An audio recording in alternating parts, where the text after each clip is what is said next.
Okey, bismillahirrahmanirrahim. Assalamualaikum warahmatullahi wabarakatuh.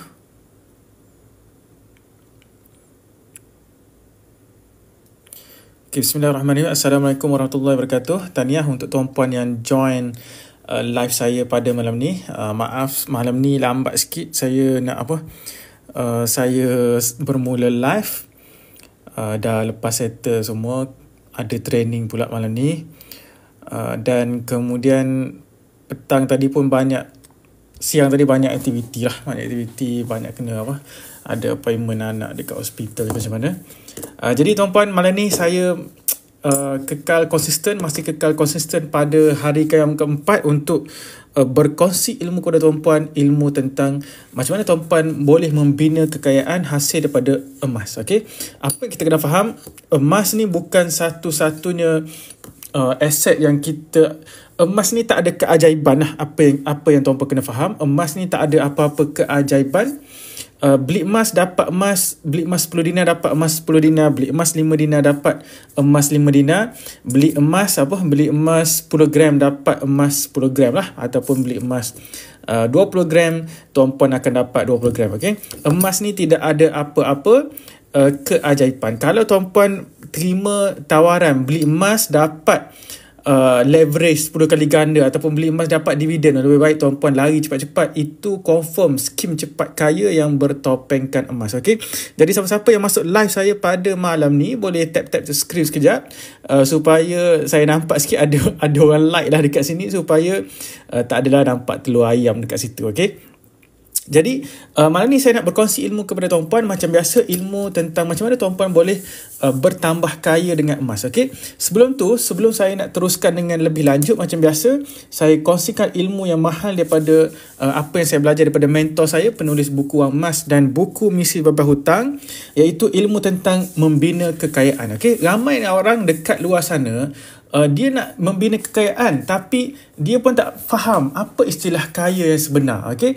Kaya, apa yang masyarakat tahulah, masyarakat biasa kita lihat adalah kaya ni, kita duduk tengok influencer, dia tengok artis, dia tengok boleh pergi melancong, itulah kaya. Dia tengok rumah besar, itulah kekayaan. Dia tengok kereta besar, kereta mahal, itulah kekayaan. Jadi sebenarnya apa sebenar kekayaan? Okay? Siapa yang faham perkara ni, jadi dia tak akan bila pengalaman saya sendiri, bila saya faham perkara ni, ilmu tentang kekayaan, jadi kita lebih fokus apa yang kita nak buat hari-hari. Duit yang kita dapat, gaji setiap bulan, kita akan tahu dekat mana kita nak belanja, dekat mana kita nak saving. Okay? Jadi kita tahu apa kita buat bila kita faham ilmu tentang kekayaan. Jadi sebelum tu saya nak tulis dulu formula kekayaan. Okay?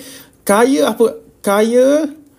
bersamaan tuan-puan punya harta adalah harta tambah dengan saving ataupun simpanan lah, dan tolak kita punya hutang. Okey, jadi ini sebenarnya kekayaan. Jadi bila kita faham tentang maksud kekayaan, jadi kita tak adalah nak sibuk-sibuk tengok orang lain pergi upgrade kereta, kita pun nak pergi upgrade kereta. Tengok kawan-kawan beli rumah besar, kita nak beli rumah besar. Tengok kawan-kawan nak beli handbag, kita pun nak beli handbag mahal. Sebagai contoh lah, tengok kawan-kawan pergi beli makanan viral, kita pun sibuk nak pergi cari makanan viral juga. Okay? Jadi sebab apa? Sebab kita tak faham. Lepas tu sebenarnya kita pergi dekat beli makanan viral bukannya kita nak makan sangat, sebab kebanyakan makanan viral ni dia tak berapa sedap, tapi dia lebih nampak menarik supaya kita boleh boleh upload gambar lah macam tu. Okay?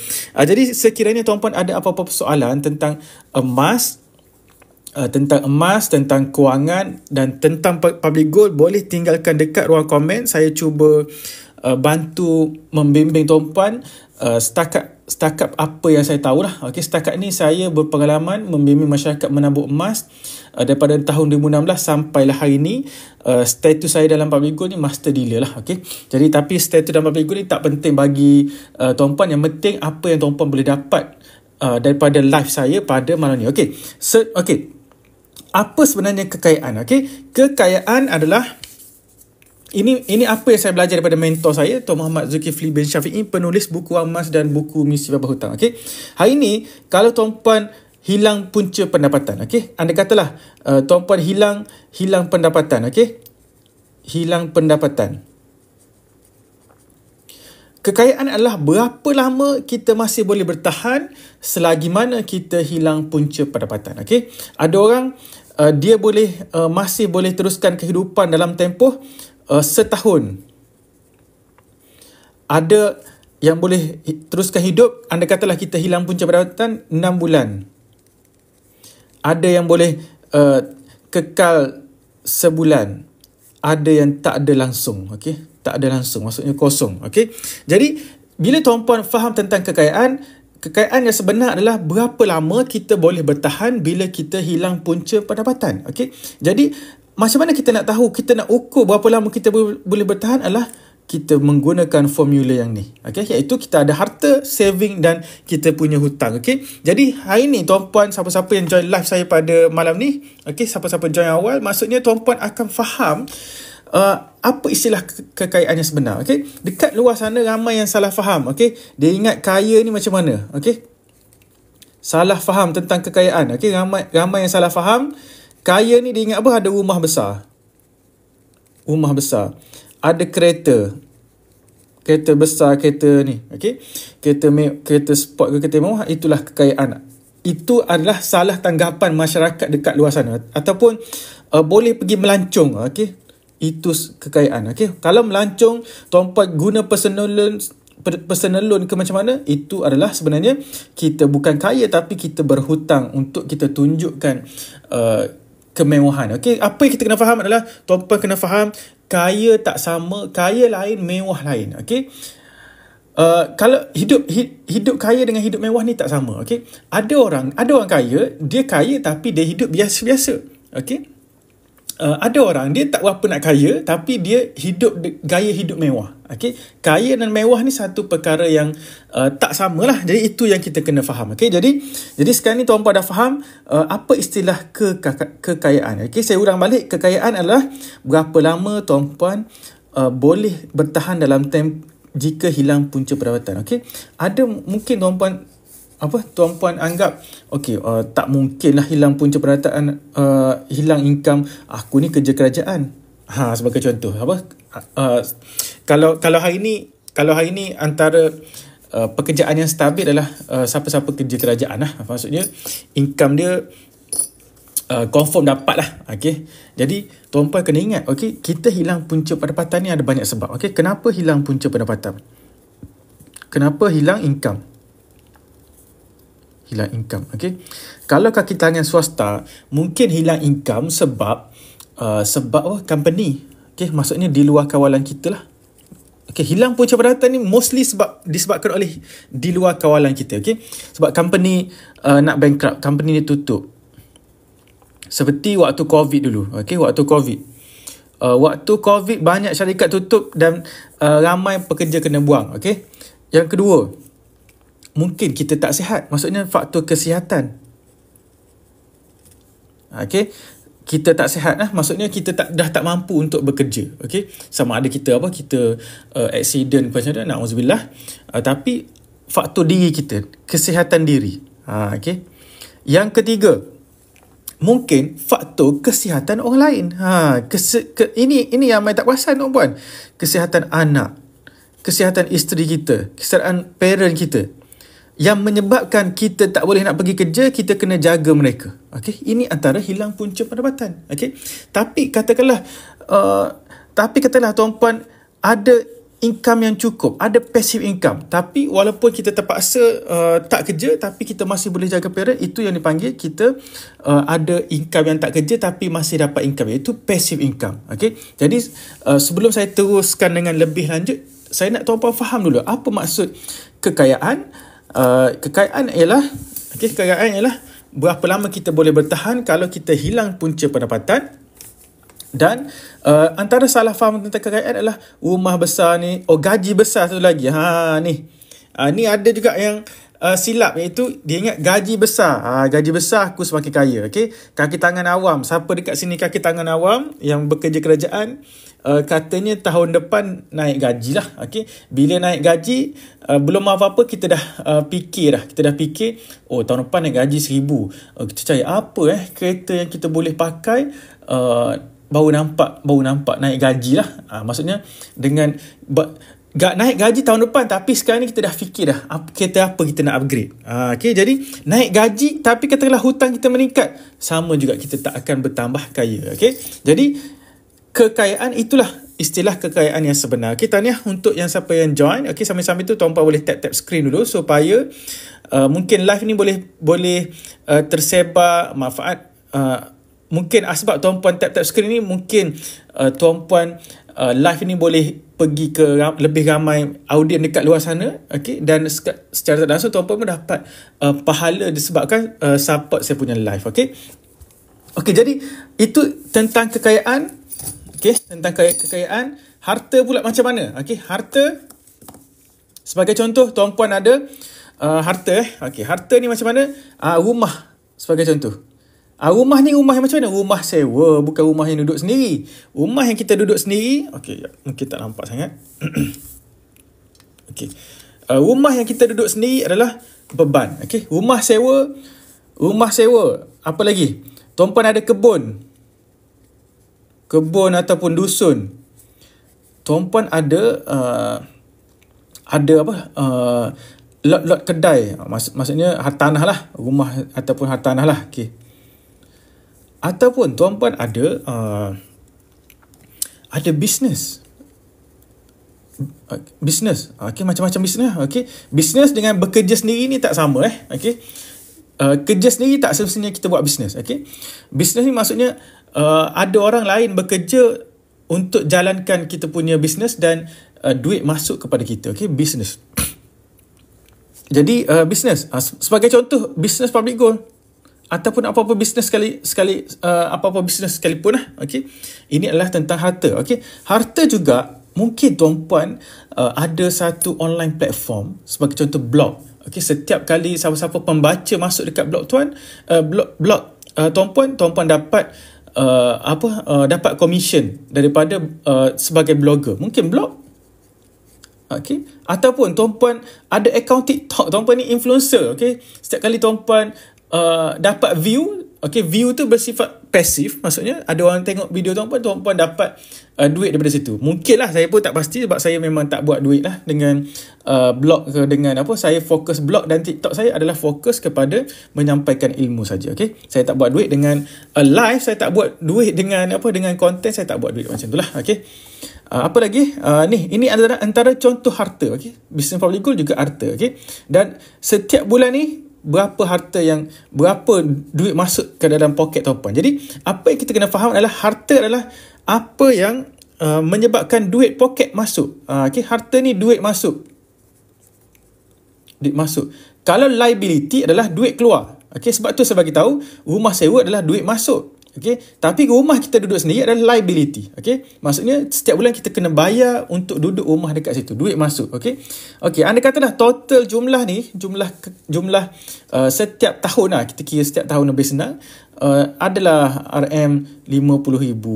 Okey, RM50,000 lah sebagai contoh. Okey, ataupun RM100,000 setahun. Okey, inilah kekayaan tuan-puan dalam harta. Okey, saving pula macam mana?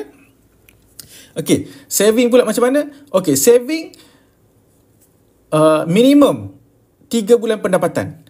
Ni mengikut guru-guru kewangan. Kalau tuan-puan baca mana-mana buku kewangan, sama ada buku daripada Tuan Azizi Ali ke macam mana, saving mesti minimum dalam 3 bulan pendapatan dalam bentuk cash. Okey, bukan emas walaupun saya dealer public gold, saya tak recommend tuan-puan beli emas lagi mana tuan-puan ada saving.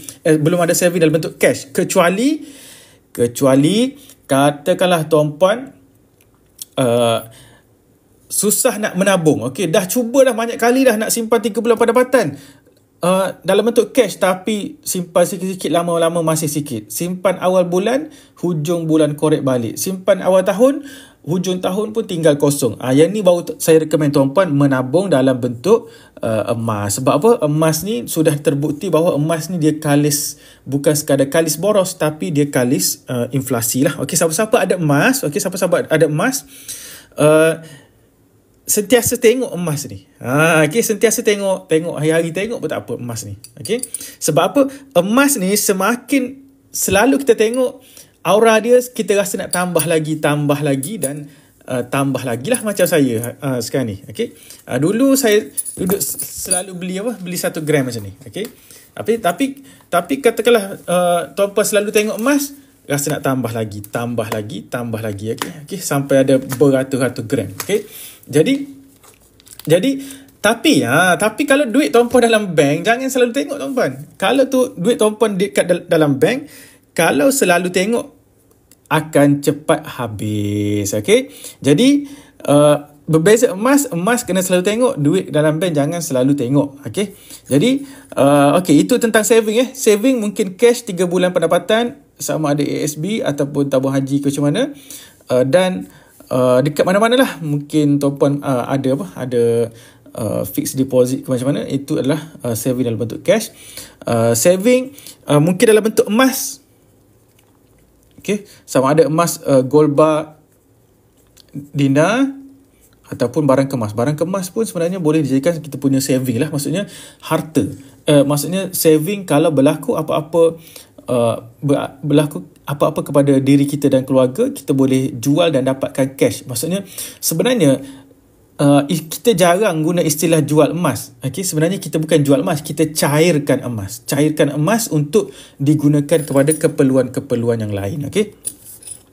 Ini adalah tentang harta dan saving. Okay. Yang seterusnya adalah hutang. Okay. Maksudnya yang ni semua positif, yang ni adalah juga positif, tak bertambah, tapi ini adalah harta, duit yang tuan-puan ada.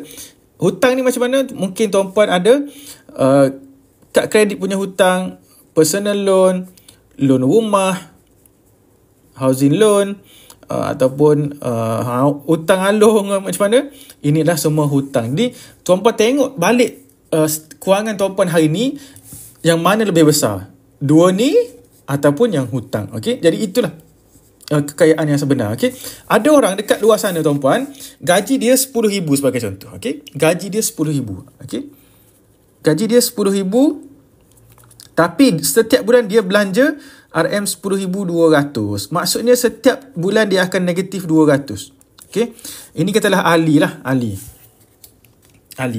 Abu pula, dia gaji dia tak banyak, gaji dia mungkin 5,000. Tapi setiap bulan dia cuma belanja 4,500. Maksudnya Abu ni setiap bulan dia akan bertambah kaya 500. Jadi kekayaan ni tuan-puan, dia tak jauh beza dengan kita punya kesihatan zaman moden lah. Maksudnya dengan katalah kita obesity lah. Maksudnya kita obesity bukan sebab kita banyak makan hari ni dan esok terus gemuk, tak tuan-puan. Mungkin kita sebab kita dah bertahun-tahun kita amalkan gaya hidup yang tak sihat. Okay, sebab tu kita berat badan kita naik sebagai contoh lah. Okay. Sama juga dengan kewangan. Kalau kita jumpa siapa-siapa orang muflis lah. Okay. Kenapa orang muflis Kenapa kalau orang muflis kebanyakannya umur 35 tahun ke atas. 35 tahun ke atas. Kita tak pernah jumpa orang muflis yang umur kurang daripada 25 tahun. Sebab apa? Waktu umur 25 tahun ni dia tak ada duit, tuan-puan. Bila antara 25 tahun hingga 35 tahun, 25 tahun hingga umur 35 tahun, waktu ni dia ada duit, ada kemampuan berhutang.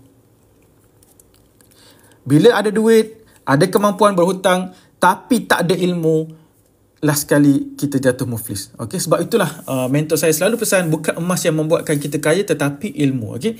Kalau tuan-puan ada ilmu urus kewangan dengan baik, ilmu urus kewangan dengan betul, tuan-puan tak mudah buat kesilapan yang tak cerdik dalam kewangan. Okay? Jadi sebab itulah kewangan ni kena belajar, kena ada ilmu. Okay, tuan-puan.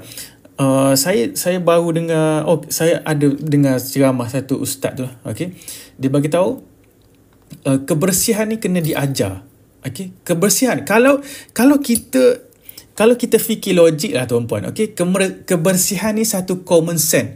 Sebenarnya tuan-puan, common sense tu bagi kita yang dah selalu tengok benda bersih.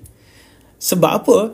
Dekat China tuan-puan, ada satu zaman Perdana Menteri dia kena ajar masyarakat Cina ni, di negara China, okay, masyarakat China ni mandi. Sebab apa? Dulu suatu masa dulu dekat China ni masyarakat dia tak mandi. Jadi negara dia tak bersih. Jadi pergi masuk dekat train ke bau hapak ke macam mana. Sebab apa?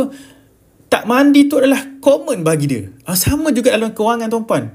Okay? Jadi lepas tu ada Perdana Menteri China yang mana saya tak pasti. Akhir sekali dia kena, Perdana Menteri dia kena ajar rakyat dia untuk mandi setiap kali, minimum sekali. Okay? Jadi sebab itulah, itu tentang kebersihan, tentang bagi kita rakyat Malaysia ni common sense. Okay? Kita ni pagi mandi, tengah hari mandi, petang mandi. Rakyat negara luar mungkin common sense dia mungkin mandi seminggu sekali, ataupun mandi 2-3 hari sekali. Okay? Jadi common sense, kebersihan pun kena ajar, apatah lagi tentang kewangan. Jadi sebab itulah ilmu kewangan ni sangat penting supaya tuan-puan tidak buat kesilapan yang basic lah dalam kewangan. Jadi satu lagi, siapa-siapa yang faham ilmu kewangan, mereka tak mudah terjerat dengan skim-skim cepat kaya yang bertopeng apa-apa sajalah, yang bertopengkan emas lah terutamanya. Sebab apa? Bila kita faham logik dalam kewangan, kita dah tahu dah benda ni scam. Okay? Macam saya dah lama dalam emas. Okay? Saya dah kenal emas sejak daripada tahun 2010 sampailah hari ni. 2010 saya mula menabur emas dekat universiti. Okay? 2016 saya mula menjadi seorang dealer yang aktif sampai hari ni. Jadi bila keluar kononnya solusi masyarakat lah, solusi ummah lah macam mana tentang emas, yang berkaitan dengan emas, kita tahu ini scam ke tak scam, kita faham. Okay? Asas emas ni sangat simple tuan-puan, iaitu beli emas dan confirm dapat emas. Okay? Kalau tuan-puan beli 5 dinar, lepas tu kalau tuan-puan beli 20 gram lah sebagai contoh, lepas tu ejen bagi tahu, okay, beli 20 gram ni boleh leverage jadi 20 kali, dapatlah 10 kali ganda, jadilah 200 gram. Okay?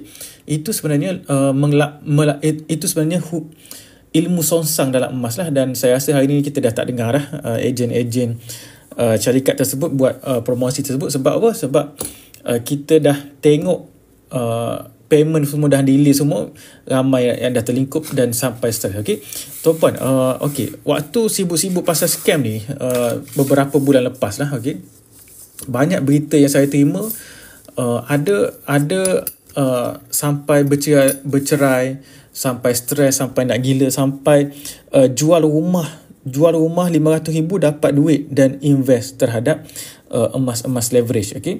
Jadi sebab itulah tuan-puan, saya bila dah berlaku kes-kes macam ni, saya ambil tanggungjawab untuk berkongsi ilmu emas dengan betul kepada masyarakat. Mungkin silap saya sendiri, saya ada ilmu tapi saya tak kongsikan ilmu tu kepada lebih ramai masyarakat. Okay? Okay, berbalik tadi tuan-puan. Okay, kaya. Okay, tulis sini. Okay, kaya. Apa definisi kekayaan? Kekayaan adalah harta tambah saving dan tolak dengan hutang.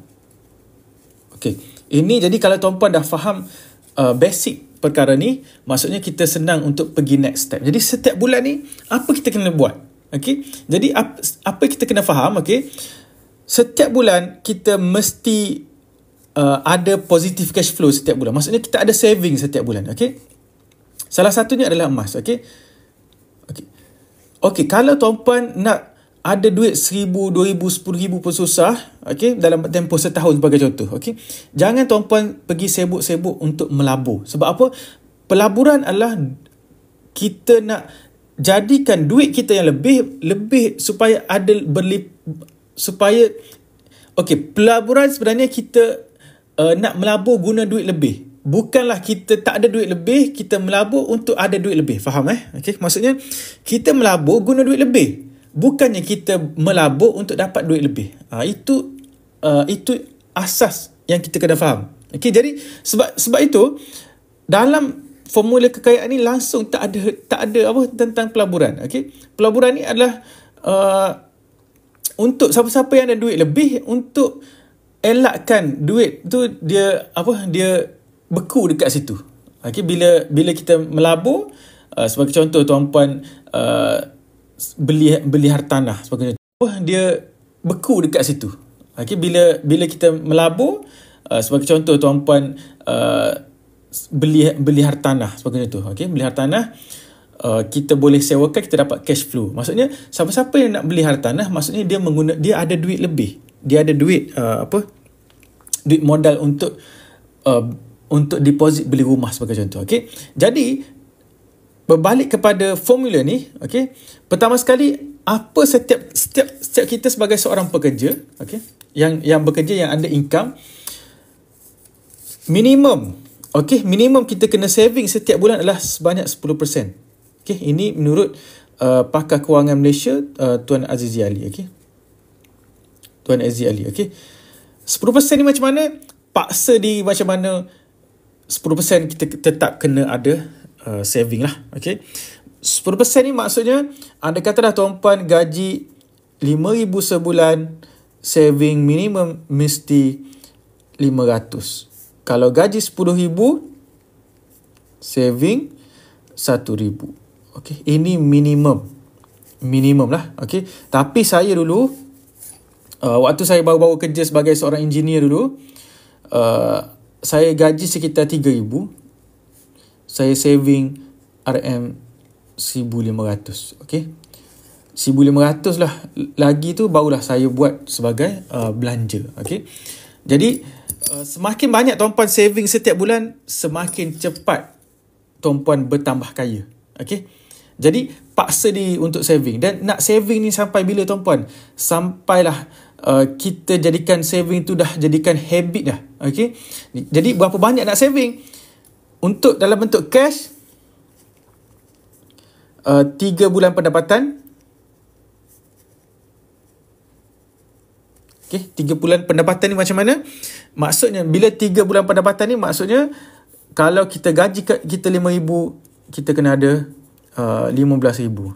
Kalau gaji 30,000, maksudnya kita ada 30,000. Ini adalah minimum. Okey, maksudnya jangan buat melabur, jangan buat beli emas ke macam mana. Ini adalah saving kecemasan. Kita panggil kita simpanan untuk dilupakan. Okey, jangan diingat-ingatkan lagi bahawa saving ni tak perlu ingat dah. Okey, jadi ini adalah saving minimum 3 bulan pendapatan. Okey, apa tujuan saving kecemasan ni tuan-puan? Okey, kecemasan ni macam mana? Anda katalah kita berlaku tadilah, okey, kita berlaku hilang punca pendapatan.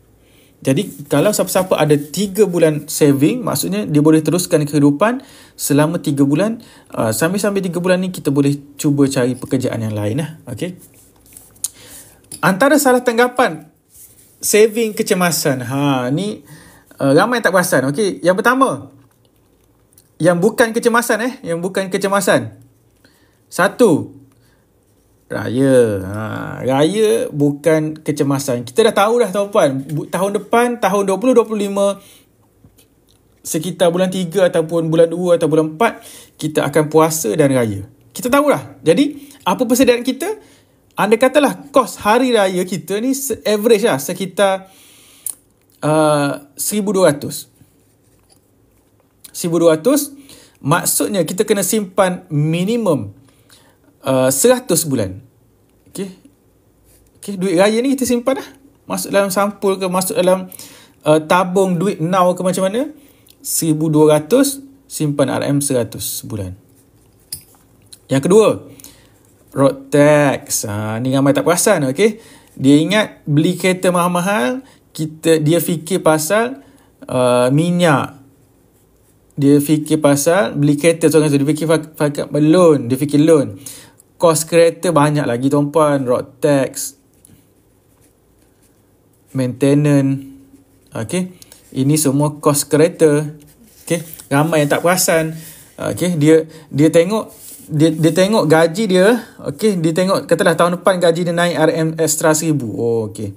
Dia pun pergi dekat showroom, apa yang saya boleh dapat dengan RM1,000 sebulan, okey. Oh, dia pun pergilah beli kereta jenama H ke jenama T ke macam mana. Setiap bulan dia kena bayar 1,100. 1,100. Okey lah, dia kata top up sikit RM100, dapatlah kereta yang sedap. Okey, bila dapat kereta yang best, bolehlah show off sikit kan. Okey, kita sebab kita kereta baru. Lepas tu 3 bulan 4 bulan kita pun 3-4 bulan kena masuk maintenance. Ni cost maintenance, alamak tak kira. Okey. Lepas tu tahun depan kereta ada birthday, ada hari jadi kereta, kena bayar road tax. Ini pun tak kira juga. Okey. Lepas tu loan ni kita dah tahu dah 1,000 tadi. Loan 1,000, minyak ni macam biasalah. Okey. Jadi yang ni tak kira. Okey. Lepas tu mengharapkan, sebab road tax kita mengharapkan company bagi bonus. Okey, bila company tak bagi bonus, kita pun stres. Sebab apa? Sebab kita tak boleh bayar kereta. Tuan-puan, ada saya jumpa dekat saya punya setiap hari saya pergi gym lah. Okay? Dan mungkin 2-3 bulan sekali gym akan ada buat satu challenge lah. Okay, sama ada lost weight challenge ataupun fitness challenge. Okay?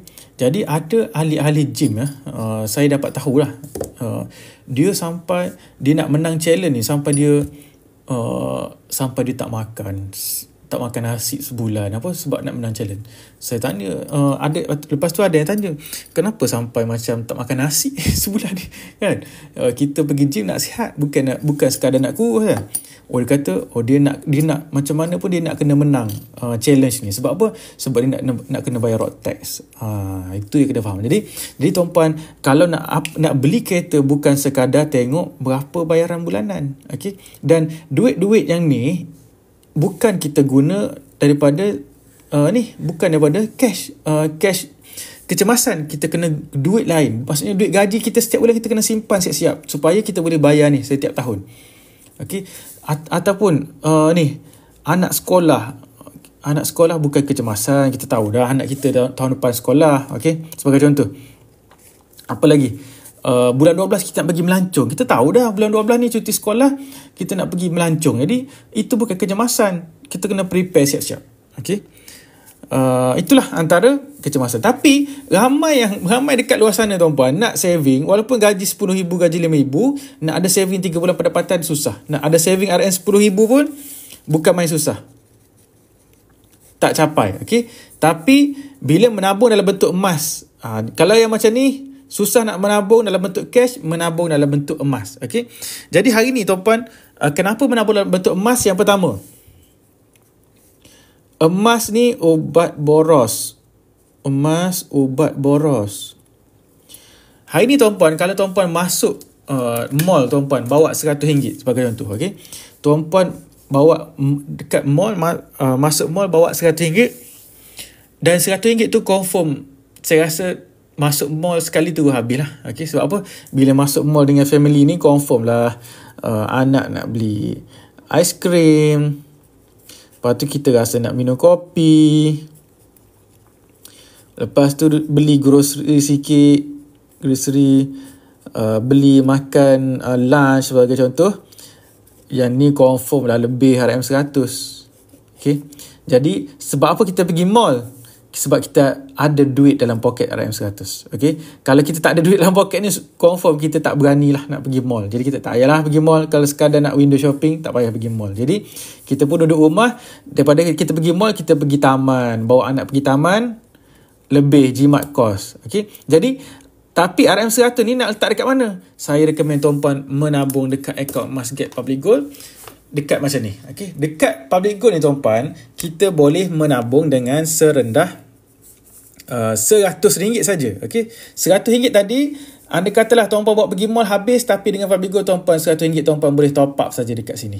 Okay. Top up RM100 yang ini dapat berapa tu? Dapat sekitar 0.2551 gram.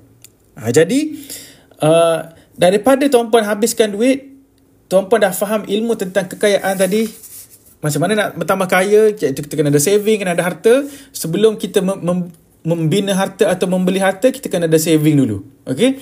Jadi, kita ada duit lebih dekat akaun Emas Gap Public Gold ni tuan-puan, kita ada senang. Ada duit lebih 100, boleh top up 100. Okay, boleh top up 100. Kalau tuan-puan ada duit lebih 1000, boleh top up 1000. Kalau ada duit lebih 10,000, boleh top up 10,000. Okay, 10,000 hari ni dapat sekitar 25.5102 gram. Okay, jadi dekat akaun Emas Gap ni, anda katalah tuan-puan nak dapatkan nak dapatkan 5 dinar. 5 dinar ni 5 dinar ni 21.25 gram. Okay, macam hari ni 5 dinar ni tuan-puan, harga dia kalau kita beli direct cash ni dekat Outright Purchase, harga dia sekitar 8,000 lah. Tapi mungkin hari ni kita belum ada 8,000. Okay, jadi kita baru ada 100. Kita boleh menabung dulu RM100, top up, buka akaun, daftar percuma dan buka akaun. Okay, buka akaun, daftar, buka akaun dan klik top up. Okay, bila tuan-puan klik top up tadi, kalau tuan-puan beli RM100, alihkan tabungan ni ke dalam bentuk akaun Emas Gap, tuan-puan akan dapat 0.5 gram. Okay, esok tuan-puan ada lebih 1,000 sebagai contoh, menabung lagi 1,000, jadi 0.25 gram, 25 tadi tambah lagi dengan 2.55 gram. Okay, akhir sekali tuan-puan pun dalam akaun adalah 21.25 gram. Lepas tu ada 21.25 gram, tuan-puan boleh withdraw. Arahkan sistem untuk keluarkan item 5 dinar sebagai contoh. Okay, 5 dinar macam ni. Kita try cari 5 dinar dekat sini. Okay, keluarkan 5 dinar. Waktu nak keluarkan, tuan-puan just bayar gold premium dan buat bayaran postage. Okay, emas sampai dekat rumah, jaminan emas tu sampailah. Okay, postage berinsurans. Tapi kalau tuan-puan nak keluarkan emas yang macam ni, yang lebih besar, 10 dinar ni, kena booking appointment dan ambil emas ni dekat mana-mana cawangan public gold di seluruh Malaysia lah. Okay, maksudnya tuan-puan booking appointment dekat cawangan tersebut dan ambil emas dekat situ. Okay, jadi itulah senangnya tuan-puan menabung emas jenama public gold. Okay. Okay, ini soalan yang ramai yang confused lah. Okay, mungkin tuan-puan masih tak faham tentang emas. Cik Afi, emas ni ada susut nilai, tapi macam mana penyimpan emas ni, walaupun ada susut nilai, tapi siapa-siapa simpan emas sampai boleh beli rumah, simpan emas sampai boleh bayar hutang kereta secara cash, macam mana? Okay, jadi hari ni saya nak ambil kesempatan tuan-puan nak explain tuan-puan tentang susut nilai. Okay, sebenarnya tuan-puan, emas ni bukan susut nilai. Emas ni ada spread value. Okay, susut nilai adalah depreciation value. Okay, emas, tapi sebab dia jadi alih bahasa, jadi kita panggil susut nilai. Okay, kalau dekat Indonesia, saya selalu menyampaikan seminar dekat Indonesia. Dekat Indonesia ni kita panggil selisih harga, bukan susut nilai. Okay, sebenarnya bahasa Indonesia ni lebih precise lah, lebih tepat dari sudut istilah dia. Okay, susut nilai emas. Jadi tapi dekat Malaysia ni kita panggil susut nilai. Tapi sebenarnya tak sama tuan-puan. Susut nilai dengan spread value tak sama. Okay, kalau tuan-puan, saya bagi satu contoh lah. Okay, ya, dekat depan meja office saya ni ada sebuah kereta. Sebagai contoh lah. Okay, mana kosong sini. Saya nak fahamkan tuan-puan tentang beza susut nilai emas dan susut nilai spread value dan susut nilai. Okay, ni kereta. Sebagai contoh Sebagai contoh, hari ni tuan-puan beli sebuah kereta yang berharga RM100,000. Okay, kereta ni, ini kereta ni harga dia RM100,000. Emas pun andai katalah emas tuan-puan ni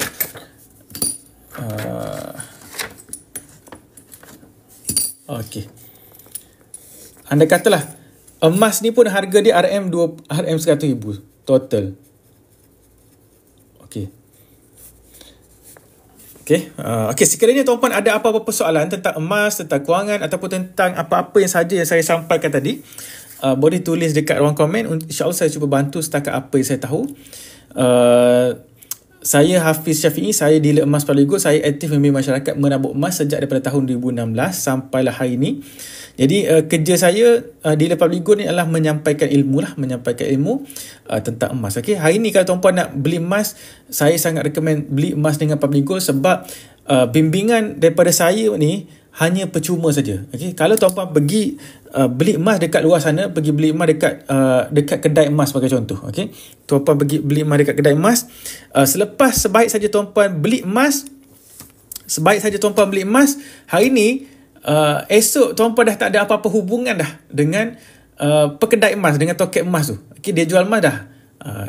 Suka hati kau lah, kau nak ada ilmu ke tak ada ilmu, itu dia bukan kerja dia. Tapi dengan Public Gold, kalau tuan-puan beli emas, dealer betul-betul aktif macam saya akan membimbing tuan-puan menjadi kaya dengan emas. Okay, sebab apa? Sebab kita fokus kepada share ilmu.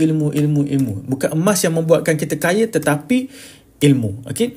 Jadi sebab itulah kalau nak beli emas, pastikan pilih dealer yang betul, pilih introducer yang betul. Jadi hari ni kalau siapa-siapa yang bercadang untuk menabung emas, kalau siapa-siapa yang ada impian, sebagai contoh nak pergi haji dengan umrah, ataupun ada impian nak beli rumah, ataupun ada impian nak capai financial freedom, hasil pada jadi dealer Public Gold, tuan-puan boleh cari saya punya beg biru. Okey, cari beg biru saya cuba pin sekejap beg biru untuk tuan-puan isi form ni, beg biru ni, dan tuan-puan isi maklumat. Saya akan hubungi tuan-puan dalam masa 24 jam untuk saya bimbing tuan-puan mula menabung emas.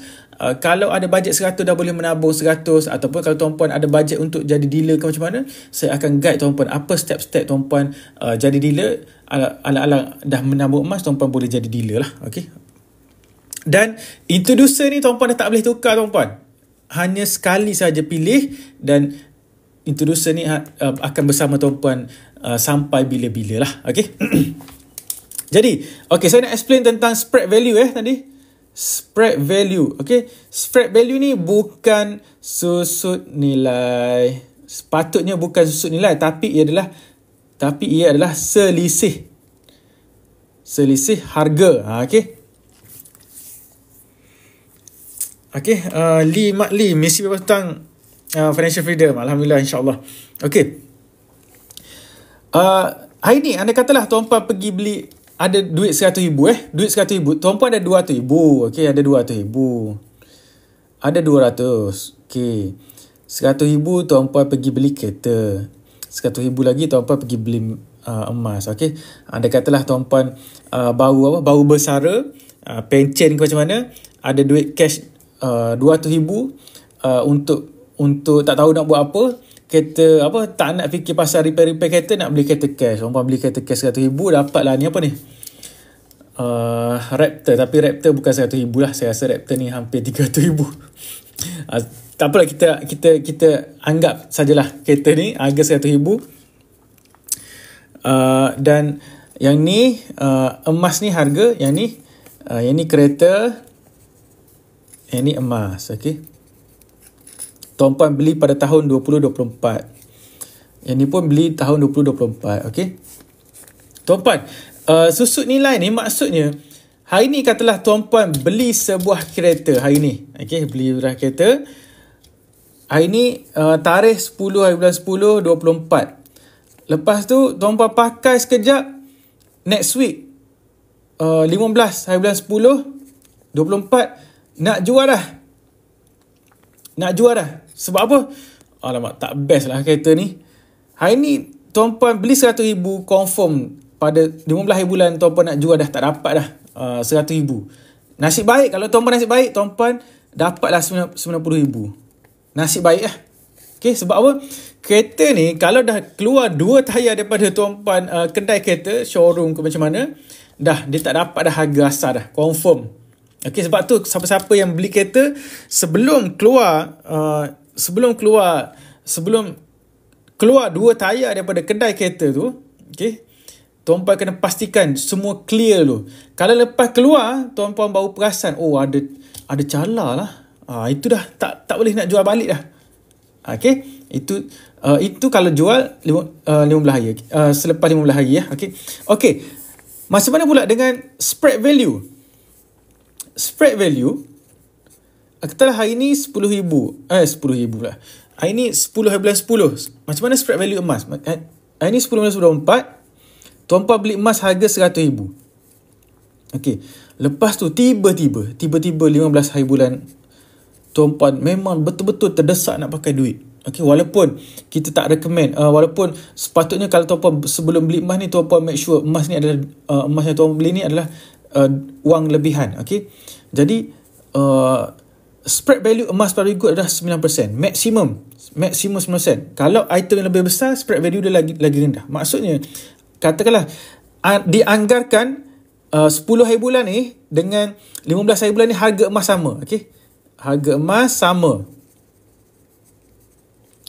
sama. Maksudnya, saya bagi contoh okey, ni website Public Gold. Anda katalah harga emas pada hari ni 392, pada 15 hari bulan Oktober, tak nampak 15 hari bulan Oktober, harga emas tetap sama. Macam ni, tak berubah langsung. Tuan-puan, waktu tuan-puan nak jual 15 hari bulan nanti, harga emas daripada sebab harga emas sama, maksudnya yang ni masih 100,000, tuan-puan akan cuma dapat tolak 9%, maksudnya tuan-puan cuma dapat 91,000 kalau nak jual lah RM. Okey. Ini adalah spread value, bukan susut nilai. Okey. Tapi andai katalah harga emas tuan-puan yang ada hari ni, waktu tuan-puan beli 100,000, bila waktu tuan-puan nak jual tu, harga emas dah naik kepada 150,000 sebagai contoh, walaupun saya tahu itu ada satu benda yang tak logik. Okey, naik kepada katalah 15 hari bulan ni, bukannya harga emas tak sama. Harga emas naik 200,000 lah, senang kira lah. 200,000 memang sangat tak logik. RM ni lah, RM 110,000 sebagai contoh. Okey. Jadi 9%. Sekejap saya kira calculator. Okey, ada calculator sini. Jadi 9%, maksudnya 91% lah. 0.91 darab dengan 11,000.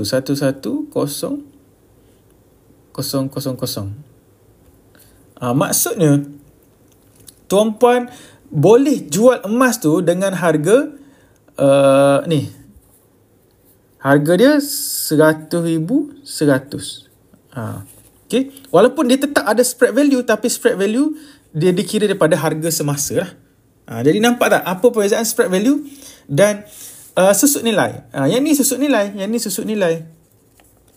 Kereta ni susut nilai, yang ni adalah spread value. Okay. Anda katalah pada tahun 24, pada tahun 2034, harga emas yang dekat tangan tuan-puan ni sudah mencecah RM 200,000. Okey. Jadi 200,000 ni tolak 9%, maksudnya tuan-puan akan dapat sekitar 200,000, jadi 9% 18 lah. Okey. Maksudnya tuan-puan akan dapat 182 RM. Okey. Tapi 182K. Tapi tuan-puan kena ingat, tuan-puan bukannya beli emas pada harga 200,000. Tuan-puan beli emas pada harga 100,000. Okey.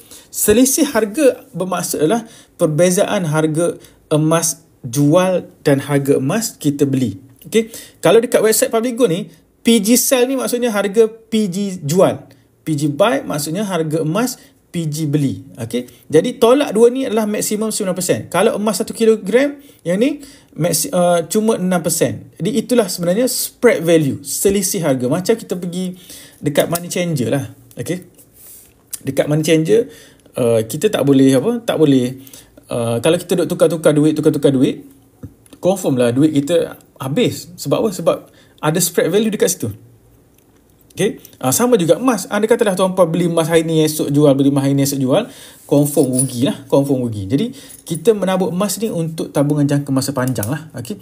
Tabungan 2 tahun ke atas. Jadi tuan-puan faham apa itu beza spread value dan susut nilai. Okay. Kereta yang macam ni, tahun 2034, kalau tuan-puan nak jual dengan harga 90,000, memang tak dapat lah. Lepas 10 tahun, kereta ni confirm lah mungkin dah jadi RM 20,000. Ini memang betul-betul susut nilai. Daripada 100,000 jadi 20,000. Inilah baru betul susut nilai. Bukan emas. Emas ni bukan susut nilai. Ini adalah spread value. Okay? Selisih harga. Okay? Istilah dalam bahasa Indonesia lebih precise lah daripada bahasa Malaysia. Okay? Jadi, sekiranya tuan-puan ada apa-apa persoalan tentang emas ataupun tentang public good, boleh tinggalkan dekat ruang komen lah. Okay? Okay, jadi itu tentang spread value dan selisih harga. Spread value dengan susut nilai. Okay? Jadi tapi walaupun saya explain tentang beli emas hari ni, minggu depan jual, ini adalah untuk sekadar contoh. Okay?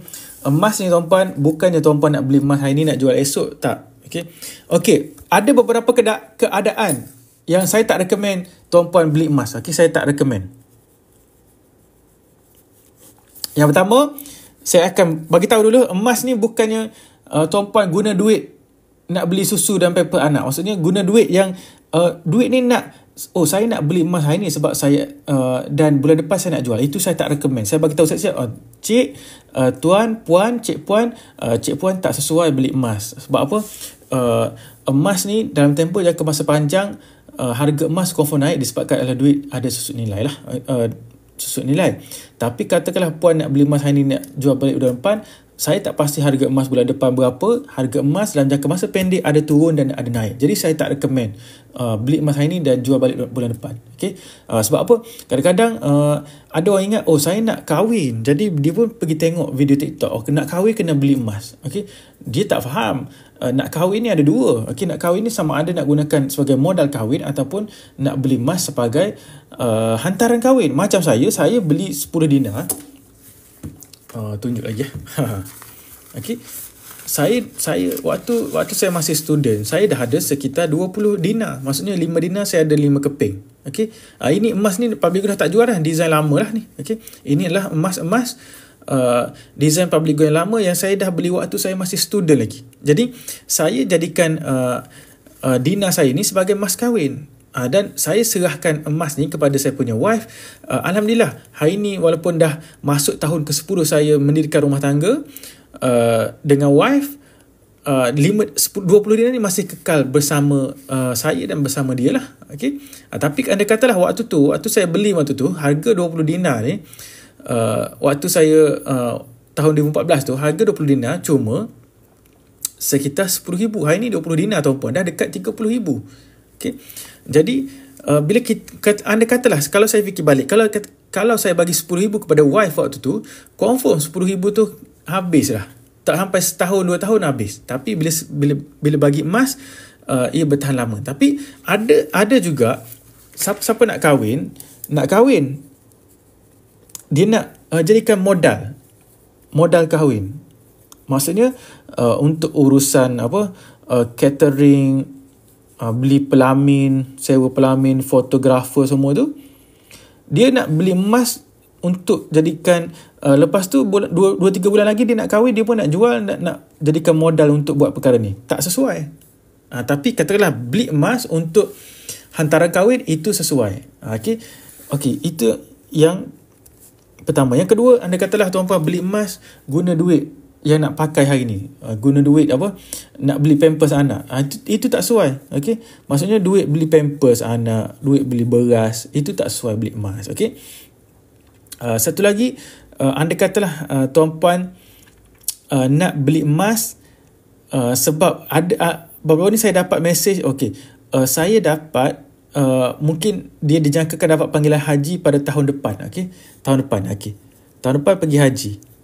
Yang ni mungkin boleh 50-50, tapi saya tak bagi jaminan kepada dia sebab emas ni biasanya 2 tahun dan ke atas lah. 2 tahun, atas daripada 2 tahun barulah sesuai. Katakanlah bawah daripada setahun tak sesuai. Okay.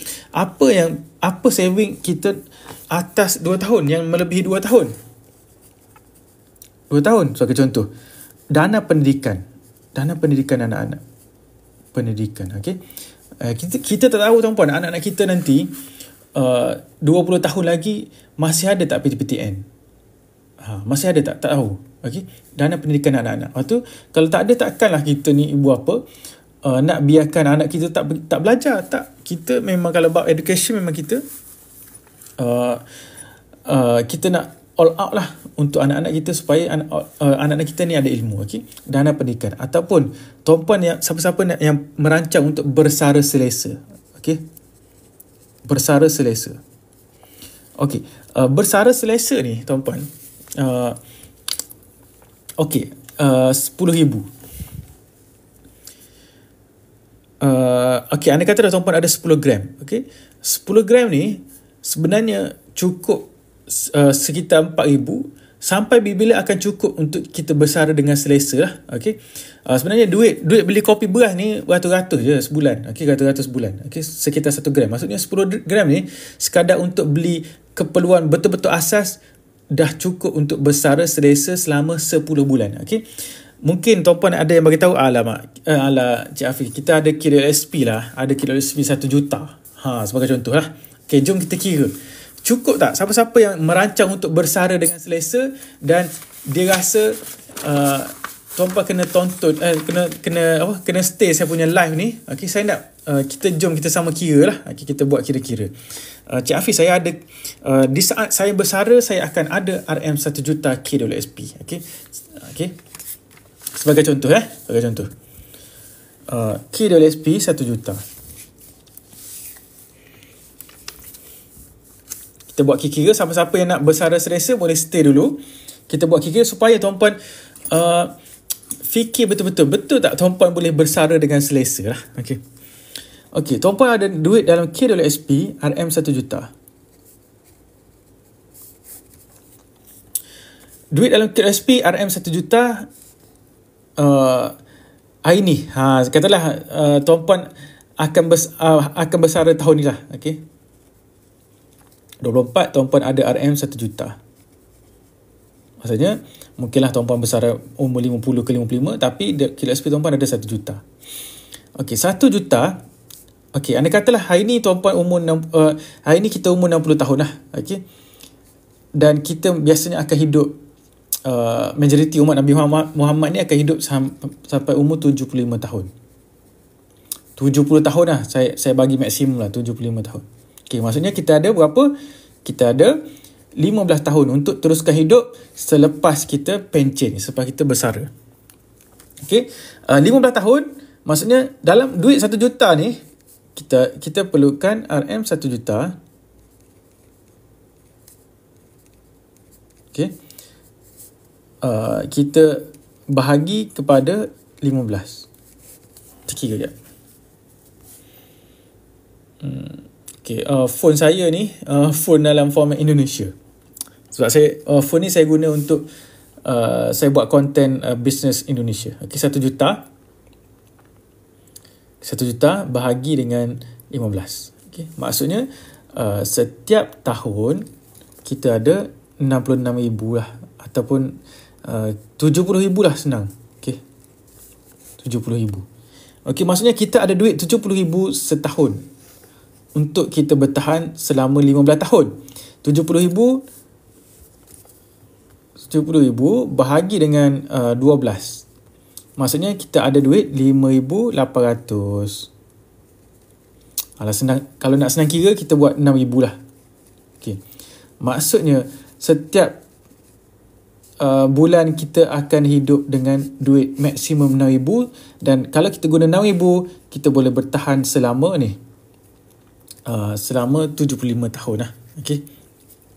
Selama sampai umur 75 tahun. Okay. 6,000, hari ni 6,000 tuan-puan, tahun 2024 mungkinlah kita tak kaya tak miskin 6,000 tahun 2024. Tapi di saat pada selepas 10 tahun, tahun 2034, RM 6,000 hari ni tuan-puan, 6,000 pada 10 tahun akan datang, nilai dia tak sama dah. Hari ni mungkin kita tak kaya tak miskin, tapi 6,000 pada 10 tahun depan confirm kita akan miskin balik. Okay. Jadi sebab itulah siapa-siapa yang ada ilmu, bila ada duit 1 juta ni, better dia simpan saja. Okay. Kalau simpan dalam ASB ke macam mana, dapatlah 5%. Dapat 5% setahun, kita guna dekat situ. Jadi ASB dan tabung haji ni bagus untuk siapa-siapa yang nak selamat, tak ada yang tak nak ambil risiko. Sebab kita confirm dapat dividen setiap bulan. Tapi siapa-siapa yang ada ilmu tentang emas, kalau dialihkan ke dalam bentuk emas, sebab emas dalam rekod sekarang ni 10 tahun emas dia punya dividen sekitar 10%. Emas punya kenaikan harga sekitar 10% setahun selepas tolak spread. Okey, kalau tuan-puan nak tengok jap saya buka website ni. Tuan-puan nak tengok gold price. Okay, goldprice.org Tuan-puan tengok sini. Okey, ini harga emas gold USD. Cuba tengok gold MYR. Mana ni? LMN MYR. Okey, Malaysian. Okey, cuba tuan-puan perhatikan dekat sini. Okey, kalau daripada tahun lepas dengan tahun ni harga emas meningkat sekitar 26%. Kalau dalam tempoh 20 tahun harga emas meningkat 596%, maksudnya 600%. 600%. Okey, kalau 600 bahagi 20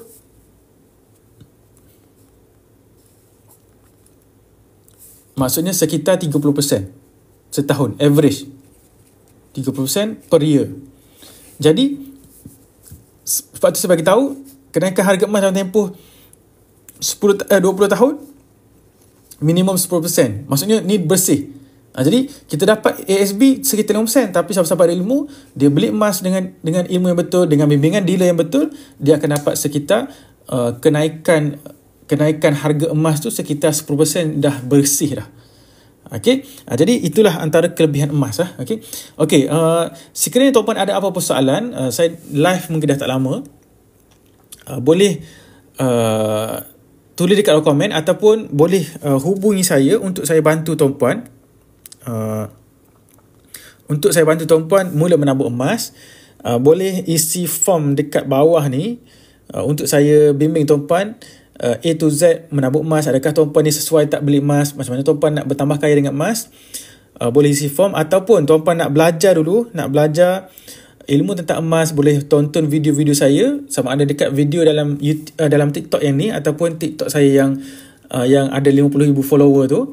Semua boleh tengok saja. Saya konsisten mendidik masyarakat menabur emas. Saya share ilmu-ilmu emas dengan betul, tepat dan selamat.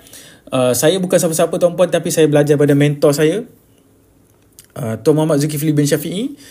Dia adalah penulis buku emas dan penulis buku Misi Berhutang, dan juga penulis blog www.muhammadZulkifli.com. Saya banyak belajar pada beliau lah. Okay, jadi insyaAllah kita jumpa lagi pada next live. Saya selalu nak ingatkan kepada tuan-puan, pesan mentor saya bukan emas yang membuatkan kita menjadi kaya, tetapi ilmu. Sebab itulah kami di Lila Public Go yang aktif ni, kami fokus menyampaikan ilmu kepada tuan-puan. Okay, itu saja, kita jumpa dalam next live. Assalamualaikum warahmatullahi wabarakatuh.